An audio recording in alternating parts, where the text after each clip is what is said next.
Good evening. I hope you are doing well. I noticed that my background is very, very dark. Let me fix that. Oh, as I fall backwards. Hold on one second.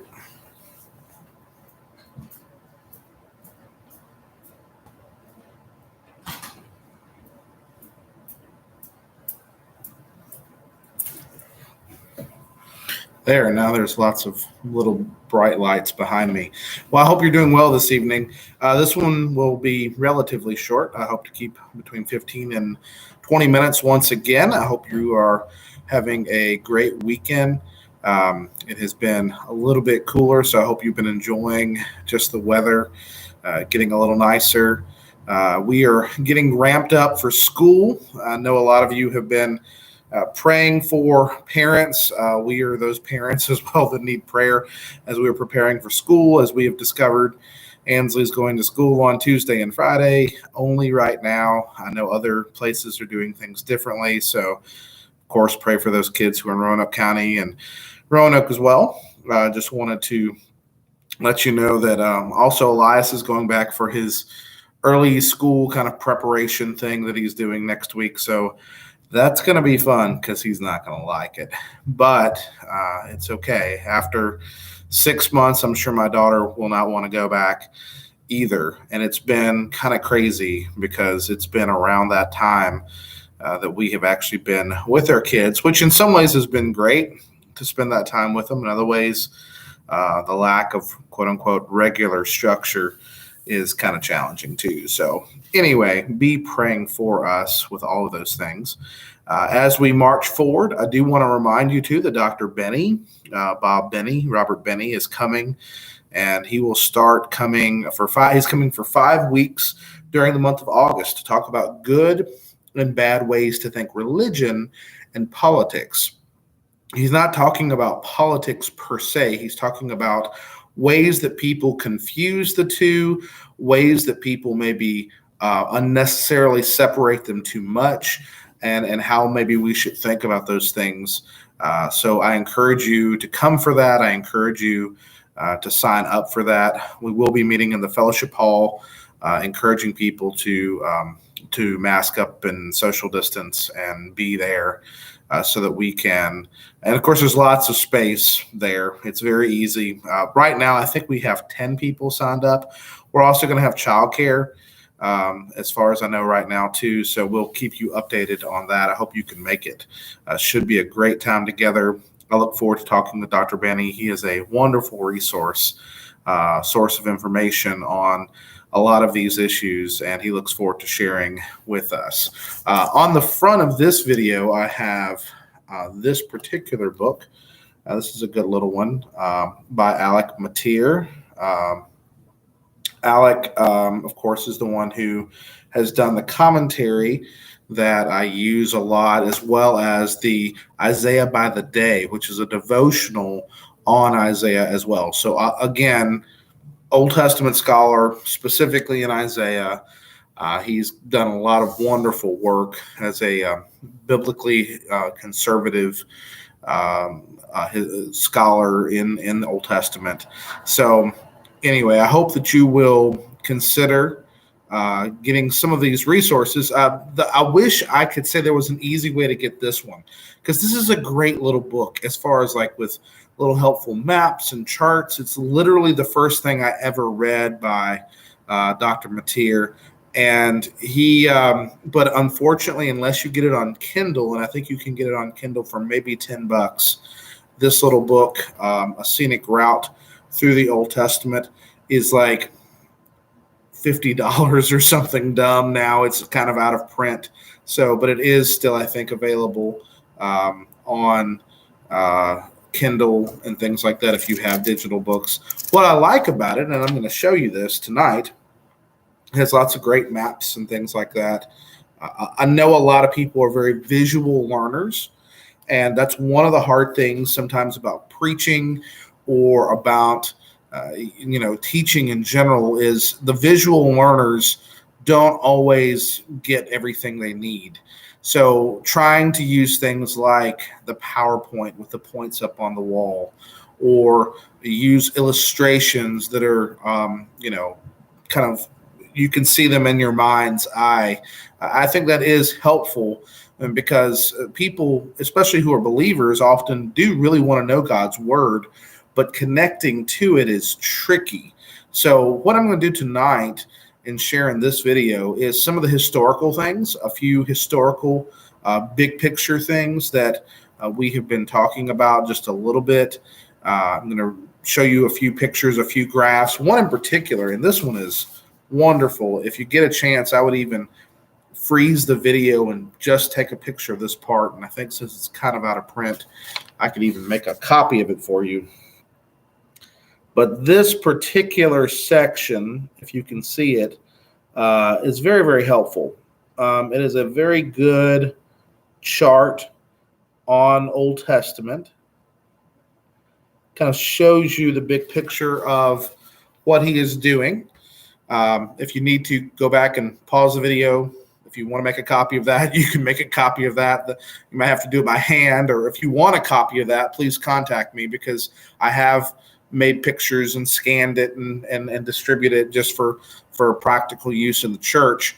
But what's interesting is he kind of takes you through the monarchy, and it's important to remember that the prophets are books in history, but they're not historical books. And by that I mean they're not always giving a lot of detailed historical scenarios and things like that. That they are within history, they are a part of biblical history, and they are real, but they're not always chronological. They're not always as smooth as we would like them to be. Isaiah, people sometimes are wondering, where is he jumping around to, because he's predicting this and then he's hopping back here and he's talking about this king or that king, that historical situation. So it's really easy to get lost in some of the history if you're not careful. What I want to encourage you to do, though, is to be familiar with books like 1st and 2nd Samuel, 1st and 2nd Kings, and Chronicles. So, for instance, in this section where the two kingdoms have split, remember, the northern kingdom and the southern kingdom are split at this time after Solomon has ruled, and his son comes on the scene and messes everything up, and you have the split of the nation between the northern and the southern tribes. And the faithful tribes, for the longest part, is basically Judah. Okay, it's a summary of Judah. And you see them collected, and the northern area is still considered Israel.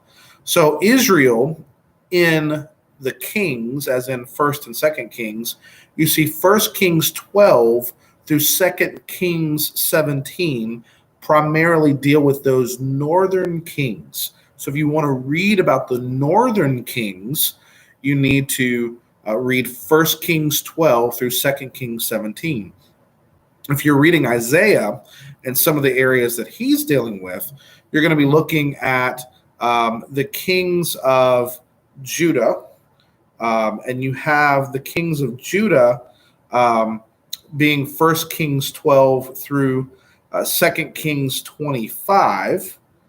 And you also see 2nd Chronicles chapter 10 through 36.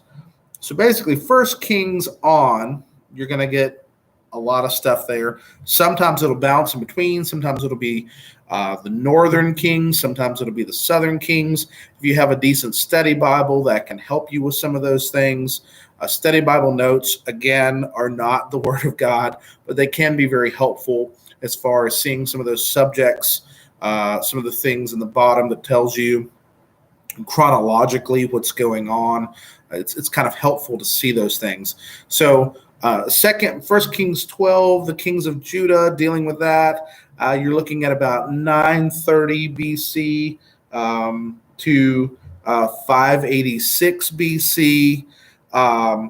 And you see that time period there with, of course, the northern kings. You have 930 to 722 BC. And you're like, oh, wow, what's going on there? Well, the northern kingdoms, keep in mind, were conquered earlier than the southern kingdoms. The northern tribes, because of their unfaithfulness and separating from Judah, keep in mind, you were not supposed to split the nation. God was going to rule, and God had determined he was going to rule all the way back as far as even dealing with, during Joseph's time, when you had, of course, Abraham, Isaac, and Jacob becomes the nation of Judah. And of course, he has the 12 children. And of course, that was during Joseph's time. You see that through Judah in the book of Genesis, God is supposed to rule. So there's this anticipation, this expectation that Judah is going to rule and supposed to rule according to the prophecies, according to the promises, and the inheritance that is passed on from Jacob, who has his name, of course. You have Jacob, who becomes Israel, and passes that on to Judah. Judah is expected to be where the scepter, the reigning power, is supposed to come through the tribe of Judah. So the Northerners can't say, well, we don't like how Judah's doing it, because basically that's the same thing as saying, we reject your plan, God. Now they might chastise the king for his wicked behavior. Now that's different. But condemning him and saying, we're going to separate ourselves, that just really wasn't an option, or it shouldn't have been. And yet they did. And of course, Judah made plenty of mistakes. The line of David made plenty of mistakes. You look at Rehoboam, you look at David's son, you look at all the things that led up, ironically, from David's family and the mess that came from David's family and then Solomon's children, Solomon's son. You see all kinds of problems happening because of sin. Sin had consequences. Sin always has consequences. Sin can be forgiven. And you do see that David, with his sin with Bathsheba and other places, you see how David is forgiven. But forgiven doesn't mean that sin doesn't still cause an impact in your life. It's just important to understand that, just practically as well as biblically. There were practical problems, just like Abraham when he had Ishmael through Hagar, who was not his wife but his handmaiden. You had a whole nation, which is where it seems that a lot of the Middle Eastern nations came from, who are, of course, hating and still hate Israel. So there are consequences for not doing things God's way. In this particular context, you see that Babylon, of course, comes around 586, and from 586 to basically 540, 539 BC, you have the exile. This is the exile. It's not just northern that has been conquered by Assyria, but now Babylon has also become the power. Assyria was big stuff for a while. Babylon was even bigger stuff and conquered them, and then also came and conquered Judah eventually. Judah was able to push off Assyria and push off the kings there as far as their attacks. God was faithful there. We saw that even with some things with Isaiah, and of course Isaiah 7 and 8 and 9. And there's some hope there in the sense of, we pushed off Assyria, and yet God says, no, you're still going to be punished. As we talked about a little bit last week, God's going to use Babylon. But remember, God says, even though I'm using Babylon, Babylon's not using me. Babylon's not using you. Ultimately, it is God in control over the nation of Babylon to do what they do to Israel. It's God's chastising hand. It's God's hand that's even leading that. And that's important to understand about God's sovereignty, that God is in control of these things. So the return, God is in control again of that, even with Babylon being conquered eventually. And you see the Persians eventually allowing the Israelites to come back to their homeland. In the books of Ezra and Nehemiah, you see historically how some of those things unfold. Of course, Israel never really, even though they come back, they never really get it like they used to. They're still basically under the thumb of another nation, and they're under the thumb of a nation for a very, very long time. You see that all the way up into Jesus' time when, of course, the Greeks were then succeeded by the Romans, and you had the Roman rule going on, which the Greek rule had been very nice. They had been kind of assimilating and bringing them together. And of course, Roman culture picked up on some of that, but Roman was much more oppressive and much more militaristic and much more, if your religion gets in our way, we smash you. So you see some of those things with the Greek and the Greco-Roman culture. And we're going to do another video one time on just the importance of what happens between the testaments. That's so good. It's so important. I used to teach Bible class. Many of you know when I taught at Christian Academy before I came here, my favorite thing to teach the kids was to teach them about what happens in between historically. It's not biblical history, but it is important to see how God providentially is even working through secular history to make an impact on the people of Israel, and not only the people of Israel, but for the gospel to go to the nations.